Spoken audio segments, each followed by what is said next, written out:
മോഹൻലാൽ ആരാധകരെല്ലാം തന്നെ വളരെ ആകാംക്ഷയോടെ കാത്തിരുന്ന ചിത്രമായിരുന്നു ദൃശ്യം 3.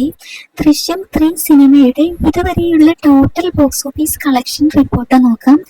ജൂൺ 24, 2026 വരെയുള്ള ലഭ്യമായ റിപ്പോർട്ടുകൾ പ്രകാരം വേൾഡ് വൈഡ് ഗ്രോസ് കളക്ഷൻ ഏകദേശം 238.61 കോടിയായിരിക്കുകയാണ്. ഇന്ത്യ ഗ്രോസ് ഏകദേശം 126.91 കോടിയായിരിക്കുകയാണ്.